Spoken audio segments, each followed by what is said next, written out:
जब हम बात करते हैं बरगश्तगी की, जब हम बात करते हैं कि डिफरेंट तरीक़ेकार हैं, डिफरेंट कह लें उसकी फ़ेज़ेज़ हैं और डिफरेंट ज़राए हैं, मुख्तलिफ़ ज़राए हैं जिससे कोई बैकस्लाइड होता है और बैकस्लिड होते-होते वो फिर इर्तिदाद तक चला जाता है, वो फिर मुनकर हो जाता है। आप कैसे देखते हैं, क्या बाइबल मुक़द्दस में हमें ऐसी एग्ज़ाम्पल्स मिलती हैं पुराने अहदनामे में या नए अहदनामा में जिसमें इस हद तक कोई बरगश्ता हुआ हो कि फिर वो मुनकर ही हो गया हो? Thank you very much. And God bless you all, those who are watching us, and good evening as well. Old testament में जब हम अपोस्टेसी या इत्तेदाद की बात करते हैं, बरगश्तगी की बात करते हैं,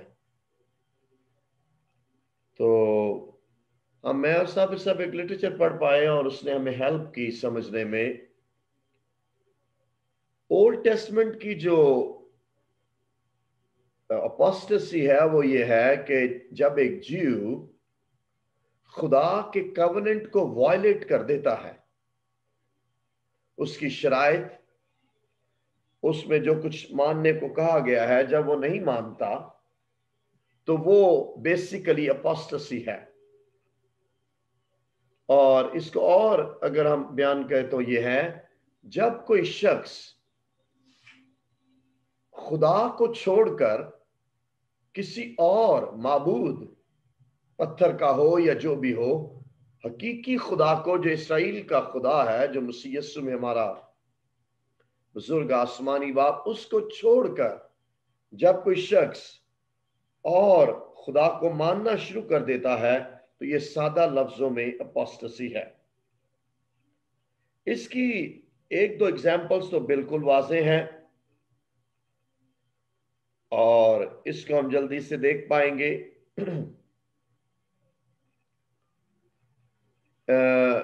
इसको बहुत डेप्थ तो नहीं हो पाई, लेकिन शुक्र खुदा का, जब मोसेस पहाड़ पर गए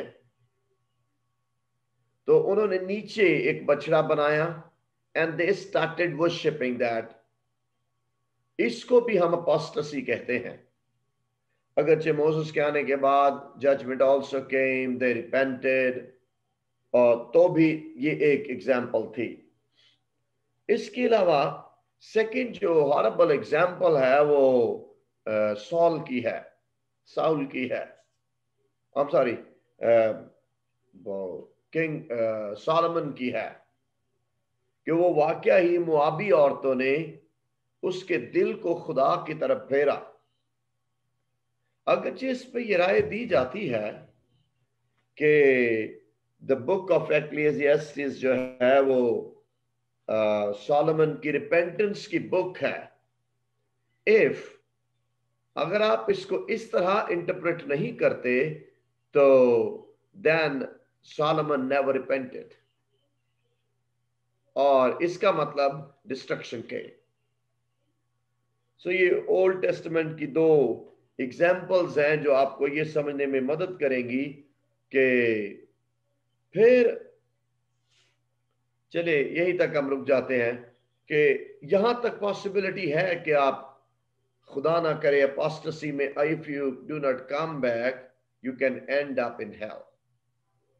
आप अपनी रूह का नुकसान कर सकते हैं जो कि अबदी होगा, और उसके बाद फिर कोई जो है वो नहीं है पॉसिबिलिटी क्या वापस आसमान में दाखिल हो सके। कुछ लोगों की राय ये है कि शायद उन्हें मौका दिया जाएगा, they will be cleansed, forgive किया जाएगा उनको। We do not believe in it. We believe आदमियों के लिए एक बार मरना और उसके बाद अदालत का होना जरूर है। वी डू नॉट बिलीव के मरने के बाद आपको परगेशन में ले जाया जाएगा, आपको क्लेंजिंग की जाएगी, then you will be moved और शिफ्टेड और promoted to the heavens. I do not believe in it. So Old Testament is clear कि जब आप कर जाते हैं, अपोस्टेसी में एंटर हो जाते हैं, तो देन आप जहन्नम में भी जा सकते हैं and you can end up in hell. But those who are listening us, I'm not saying Solomon is in the hell, by the way. लेकिन एक इंटरप्रिटेशन की मैं बात कर रहा हूँ, इसलिए हम इस प्रोग्राम में जिम्मेदार हैं जो हम कह रहे हैं। We are not saying, I am saying again कि Solomon, the great prophet of the Old Testament, ended up in hell. Thank you. जी पास्टर बहुत शुक्रिया। मैं चाहूंगा कि आप थोड़ा नए अहदनामा में भी रोशनी डाल दीजिए।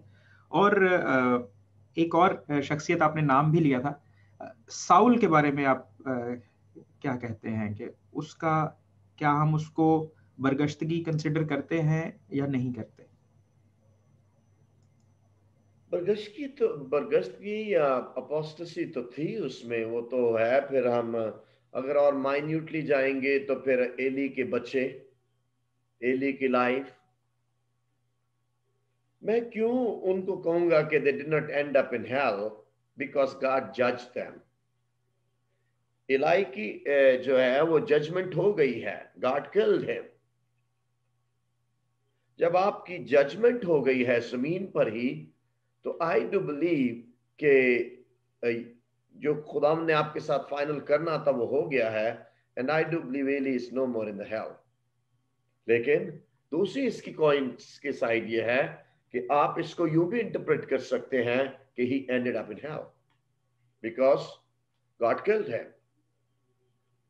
अगर उसने रिपेंट किया होता तो God cannot kill him, और जिस तरह उसकी डेथ हुई है, इट्स नॉट सेफ। फिर वो जो उसके बच्चे थे Hophni and Phinehas, they also ended up in hell. अगर उसको अपोस्टेसी की वजह से हम इस तरह से इनको समझा जा सकता है, क्योंकि ये point old testament new testament में क्लियर है कि you can and up in hello. उसकी न्यू टेस्टामेंट में क्लियर एग्जांपल जो है वो दो हैं, हुमनियुस और सिकंदरिया के ईमान का जहाज गर्क हो गया है।